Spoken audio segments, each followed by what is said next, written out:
Hi, I'm Velshi with MSNBC. The National Constitution Center recently unveiled the First Amendment tablet, which is a 50-ton marble installation of the words of the First Amendment overlooking Independence Mall in Philadelphia. Joining me for a more perfect union is Jeffrey Rosen, the president and the CEO of the National Constitution Center. Jeff, I know this project kicks off a multi-year initiative to discuss why the First Amendment matters so much today. I really want to get your take on that. What inspired the founders to protect free speech in the Bill of Rights?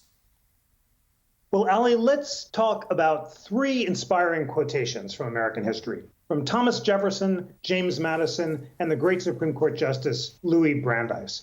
Let's start with Jefferson, who said in his first inaugural address, "If there be any among us who would wish to dissolve this union, let them stand undisturbed as monuments of the safety with which error of opinion may be tolerated where reason is left free to combat it."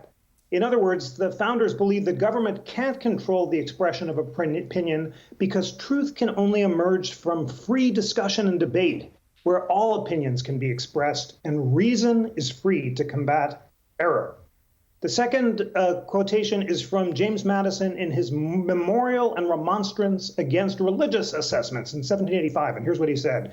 He's talking about the freedom of conscience, or the freedom to form your own opinions. And he says, "This right is in its nature an unalienable right, because the opinions of men, depending only on the evidence contemplated by their own minds, cannot follow the dictates of other men." In other words, we have to think for ourselves, and I can't surrender to you or to the government the power to tell me what to think, even if I wanted to, because my opinions are the product of my reason. And the final quotation is so inspiring, I'm so excited to share it with you. And it's from Louis Brandeis. It's in a Supreme Court opinion called Whitney versus California. It was written in 1927, and here are the inspiring words of Louis Brandeis. "Those who won our independence believed that the final end of the state was to make men free to develop their faculties, and that in its government, the deliberative forces should prevail over the arbitrary. They valued liberty both as an end and as a means. They believed liberty to be the secret of happiness and courage to be the secret of liberty. They believed that freedom to think as you will and to speak as you think are means indispensable to the discovery and spread of political truth.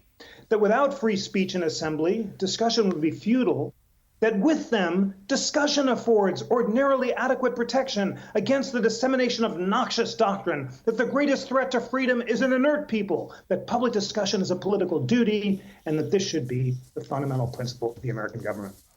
Wow, I can't improve on that, Ali. We're going to be spending a lot of together talking about the meaning of those inspiring words and the meaning of the First Amendment. And I'm so looking forward to the conversations we'll have and the reason that together we'll spread. And the image behind you is that magnificent wall. You and I don't need any convincing to spend time at the National Constitution Center. For people who are in the neighborhood or planning a trip, it is a must-see now. There's no way you can read those words and not be taken emotionally about the moment that we're in and the importance of nurturing free speech. Jeff, thanks so much for this.